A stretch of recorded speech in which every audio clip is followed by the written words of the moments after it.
नमस्कार, मैं हूं आपके साथ मयंक मिश्रा। आज 11 तारीख है और देखिए एक ऐसी खबर आई है जो बेहद हैरान करने वाली है और जिसके बाद ये सवाल उठ रहा है कि क्या ईरान की जंग अब लीबिया पहुंच चुकी है और क्या ईरान में जिस तरह के हमले हुए या ईरान जंग के दौरान हमने जिस तरह के हमले देखे हैं, ऑयल रिफाइनरीज पर जिस तरह के ड्रोन अटैक्स देखे हैं, बिल्कुल उसी तरह के ड्रोन अटैक्स अब लीबिया में हुए हैं और ऑयल रिफाइनरीज के ऊपर हुए हैं। इसका बड़ा कनेक्शन है ईरान वॉर का लीबिया के, ऐसा मुझे लगता है ईरान वॉर के का सीधा कनेक्शन है इस लीबिया पर हुए हमलों पर। देखिए पहले खबर क्या है उसको बताएंगे, फिर उसके बाद इस पर चर्चा करते हैं। लीबिया के पश्चिमी शहर जाविया में स्थित देश की सबसे बड़ी तेल रिफाइनरी पर ड्रोन हमले हुए हैं जिससे पेट्रोल टैंक में भीषण आग लग गई है। देखिए पिछले 2 दिनों में तेल सुविधाओं पर 3 बार ड्रोन हमले हो चुके हैं। लीबिया की नेशनल ऑयल कॉरपोरेशन ने चेतावनी दी है कि यदि हमले नहीं रुके तो उन्हें कामकाज पूरी तरह से बंद करना पड़ेगा। जो खबरें हैं, जो छपी हैं खबरें, उनके मुताबिक huge flames and thick black smoke billowing over the facility, the largest operating refinery in Libya with a refining capacity of 1,20,000 barrel per day. जिस जगह ये हमले हुए हैं जाविया में ऑयल रिफाइनरी के ऊपर जो हमला हुआ है जिसे ब्रीगा ऑयल कंपनी मैनेज करती है, इसमें देखिए पिछले 48 घंटे के अंदर 3 ड्रोन अटैक हुए। उसमें से एक ड्रोन जो है इस ऑयल रिफाइनरी के उस टैंक के ऊपर गिरा जाके जहां पर ऑयल स्टोरेज था और उसके बाद वहां पर भयंकर आग लग गई। फायर फाइटर्स जो है लगातार उसे बुझाने में लगे हुए हैं लेकिन अब तक उस पर काबू नहीं पाया गया है और ये बड़ा भयंकर हमला था और बड़ी डेडली स्ट्राइक थी, यानी एकदम सटीक हमला हुआ और उसके बाद ये आग लग गई। अब ये जो जिस जगह ये हमला हुआ है, it is located about 40 kilometre west of the capital Tripoli. Tripoli जो राजधानी है इससे करीब 40 किलोमीटर वेस्ट पश्चिमी साइड में ये ऑयल रिफाइनरी है। अब देखिए इसके अलावा जो अहम खबर है, ये जो 3 ड्रोन अटैक हुए, एक तो आप इसको ईरान से कैसे जुड़ रहा है ये मामला उसको समझिए। पहले तो ये जिस तरह के हमले हुए वो समझिए। ऑयल रिफाइनरी पर हमला होना अचानक, उसमें आग लग जाने और बिल्कुल सटीक हमला, बात नंबर 1। बात नंबर 2, जो 3 ड्रोन अटैक हुए उसमें से एक हमला डिसलिनेशन प्लांट पर, यानी पानी साफ करने वाला जो प्लांट होता है, जो सप्लाई होती है फैसिलिटी, जो पीने के पानी को मतलब प्यूरिफाई करके पीने का पानी बनाती है, समंदर के पानी को पीने योग्य बनाती है, उस वाटर फैसिलिटी पर भी एक अटैक हुआ है। आप देख रहे हैं जैसे हमले ईरान पर हुए बिल्कुल उसी तरह का हमला है ये, या जिस तरह के हमले मिडिल ईस्ट में कई देशों पर हमने देखे बिल्कुल उसी स्टाइल का हमला है ये कि वाटर फैसिलिटी पर हमला होता है और उसके चंद घंटे बाद ऑयल फैसिलिटी पर हमला हो जाता है। ये कोइंसिडेंस नहीं है, ये संयोग नहीं है साहब, ये बिल्कुल इसका ईरान जंग से कोई ना कोई कनेक्शन है। तो नेशनल ऑयल कॉरपोरेशन है, एनओसी है, उसने बताया कि कैसे हमले हुए और 402T टैंक जो था वो ब्लास्ट कर गया, उसमें आग लग गई।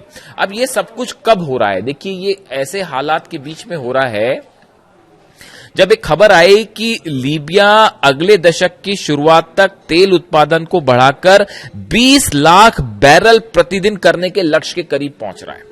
पिछले कुछ समय से लीबिया में ऑयल प्रोडक्शन बहुत तेजी के साथ बढ़ रहा है और बताया जा रहा है कि नेक्स्ट डिकेड की शुरुआत होते होते वो 20 लाख बैरल प्रतिदिन तक पहुंच जाएगा। यानी लीबिया एक ऐसे देश के रूप में उभर रहा था तेजी से जो बहुत ज्यादा क्रूड ऑयल जो है वो प्रोड्यूस कर रहा है, कच्चा तेल प्रोड्यूस कर रहा है और एक बड़ा प्लेयर मार्केट में बन के उभर रहा है।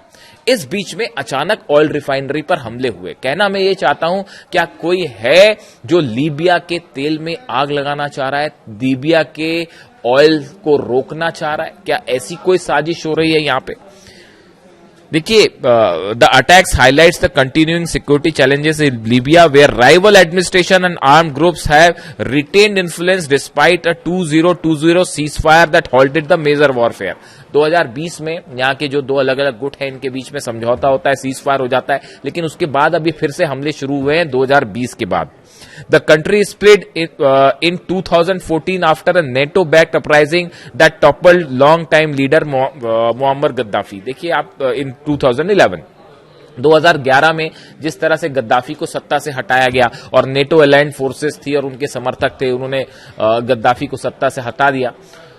उसके बाद से 2011 में गद्दाफी को हटाया गया और 2014 से लीबिया जो है वो दो भागों में डिवाइडेड है।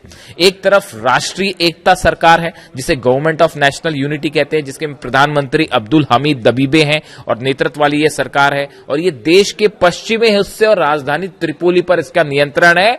अमेरिका समेत कई देश इसका समर्थन करते हैं। मुख्य रूप से जो इस समय सरकार है जिसके प्रधानमंत्री अब्दुल हमीद दबीबे हैं लीबिया में, और इसका समर्थक जो है वो अमेरिका भी करता है और पश्चिमी हिस्से पे इसका शासन है और इसे संयुक्त राष्ट्र और कई देश का इनको समर्थन प्राप्त है।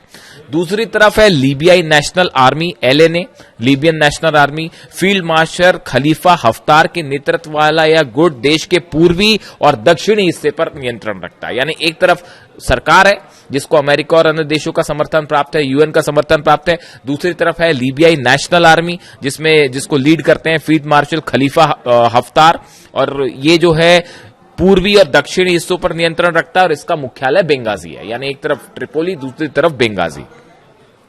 अब गौर करने वाली बात यह है, देखिए राष्ट्रीय जो गवर्नमेंट है, गवर्नमेंट ऑफ नेशनल यूनिटी जो है, जिसमें प्रधानमंत्री अब्दुल हमीद, इनका समर्थन अमेरिका कर रहा है।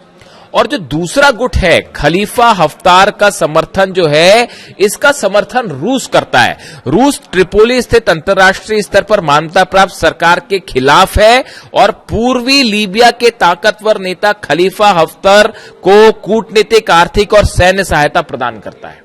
यानी देखिए यहां पर भी वो दो भाग हैं, एक तरफ अमेरिका है और एक तरफ जो लीबिया नेशनल आर्मी है उसके साथ रूस है। अब देखिए कनेक्शंस देखिए आप, जिस तरह से रूस की ऑयल फैसिलिटीज पर हमले हो रहे हैं, करीब 100 हमले ऐसे हुए हैं पिछले एक महीने के अंदर जो रशिया की ऑयल फैसिलिटी पे हुए हैं। बदले में यूक्रेन के ऊपर भी स्ट्राइक्स की गई हैं बड़ी रूस की तरफ से। आप देखिए मिडिल ईस्ट में एक ऑयल का बड़ा खेल शुरू है। अमेरिका जंग में ईरान को नहीं हरा पाया, ये बात अब जग जाहिर है, सबको पता है। अब ऐसी स्थिति में ट्रंप ने एक नई रणनीति अपनाई है, वो है इकोनॉमिक ब्लॉकेड की। यानी जो जहाज अमेरिका के खड़े हैं वो ईरान की मिसाइल की जद से बाहर खड़े हैं समंदर में कि कहीं अबू मेदी से हमला ना हो जाए, या जो मिसाइल्स चाइना ने दी हैं डिस्ट्रॉयर्स को तबाह करने के लिए, एंटीशिप मिसाइल्स, उसकी रेंज के बाहर अमेरिका की फोर्सेस खड़ी हैं। लेकिन वो ईरान के जहाजों को हॉर्मुज में अंदर आने जाने नहीं दे रही, और वैसे ईरान ने भी हॉर्मुज को बंद कर रखा है कि वहां से कोई जहाज बाहर ना जा सके। यानी हॉर्मुज पूरी तरह से बंद है। अब ये जो अमेरिका की रणनीति है ईरान के एक्सपोर्ट को रोकने की, ये मुख्यतः ऑयल को रोकने की है। अमेरिका एक तरफ रूस के ऑयल पर पूरी तरह से कंट्रोल करना चाह रहा है, ऑयल रिफाइनरीज पे आग लग गई है, ऑयल जितने स्टेशन हैं उनको जलाने की कोशिश है। वो यूक्रेन हमले कर रहा है लेकिन हथियार नेटो प्रोवाइड कर रहा है, अमेरिका यूरोप हथियार प्रोवाइड कर रहे हैं रूस के ऑयल ठिकाने जलाने के लिए। और ऐसे में अब सिचुएशन ये है कि दूसरी तरफ देखिए सैंक्शंस भी लग रहे हैं। वो जो अभी बिल आपने देखा ही है जो अमेरिका में सीनेट में पास हो गया और हाउस ऑफ रिप्रेजेंटेटिव में 31 तारीख को उस पर चर्चा होनी है कि जो देश रूस से तेल खरीदेंगे उनके ऊपर 100% टैरिफ लगेगा। यानी रूस का ऑयल चोक करने की कोशिश है। वैसी जैसे वेनेजुएला के ऑयल पर कब्जा कर लिया, तो वेनेजुएला की सप्लाई चीन को रुक गई, रूस को रुक गई, ईरान को या दूसरी जगह जहां पर जो व्यापार होता था वेनेजुएला का वो रुक गया। अब रूस का ऑयल रोकने की कोशिश है और इसलिए रूस के ठिकानों पर हमले हैं। इसी तरह ईरान की इकोनॉमी को रोकने के लिए, ऑयल रोकने के लिए, पेट्रोलियम प्रोडक्ट रोकने के लिए अरब सागर के आसपास जो है वो ब्लॉकेट करके खड़ी है अमेरिकी सेना, ताकि चीन को सप्लाई रुक जाए, बाकी देशों को सप्लाई रुक जाए। क्या इसका नतीजा है, इस ऑयल वॉर का नतीजा है कि अब लीबिया भी इसका शिकार है और अब ये ईरान वाली जंग, रूस वाली जंग लीबिया में भी लड़ी जाएगी। गद्दाफी हमेशा से अमेरिका के खिलाफ रहे, ये सब जानते ही हैं, और वहां पर एक बड़ा गुट है लोगों का जो अब भी ये मानता है अमेरिका की नीतियों से संतुष्ट नहीं है। ऐसे में देखिए दो हिस्से हैं। अब इसमें देखिए गौर करने वाली बात यह है कि जो राष्ट्रीय एकता सरकार है, मतलब प्रधानमंत्री अब्दुल हमीद है, और दूसरा लीबियाई नेशनल आर्मी है जिसको खलीफा हफ्तार जो है वो लीड कर रहे हैं। अमेरिका ये कोशिश कर रहा था कि इन दोनों गुटों के बीच में किसी तरह से समझौता करवा दिया जाए और लीबिया के ऑयल का प्रोडक्शन तेजी से बढ़ाया जाए और इसका व्यापार करके मुनाफा कमाया जाए। ये अमेरिका की प्लानिंग है लीबिया में। ये जो खबरें हैं कि अगले डिकेड में जो है लीबिया, वो 20 लाख बैरल प्रतिदिन ऑयल का प्रोडक्शन करेगा। ये बहुत बड़ा अमाउंट होता है और ये बड़ा एक इकोनॉमिक पावर बन के उभर सकता है लीबिया ऑयल के एक्सपोर्ट के मामले में। इसीलिए अमेरिका अपने जनरल्स को भेजकर, अपने डेलीगेशन को भेजकर इस कोशिश में लगा है कि ये इनकी लड़ाई किसी तरह से रोक दी जाए। अगर दोनों गुटों की, नेशनल गवर्नमेंट वहां की और लीबिया नेशनल आर्मी, इन दोनों के बीच में किसी तरह का एक प्रकार से सीज फायर समझौता करवा दिया जाए, ताकि लीबिया की में ऑयल का काम में अमेरिकन कंपनीज जुट के जो है यहां पर अच्छा खासा मुनाफा कमा सके। ये कोशिश है, ऐसा तमाम एक्सपर्ट बताते हैं लीबिया को लेकर अमेरिका। लेकिन इसी बीच ये जो स्ट्राइक हो गई है, इसने क्या अमेरिका के मंसूबों में पानी फेर दिया है? क्या अमेरिका जो ऑयल फायदा यहां कमाना चाह रहा था, उसको हिट करके अमेरिका को सीधी चुनौती दी गई है? अब ये स्ट्राइक किसकी तरफ से हुई है? क्या ये स्ट्राइक लीबियाई नेशनल आर्मी ने की है, जिसको रूस समर्थन करता है?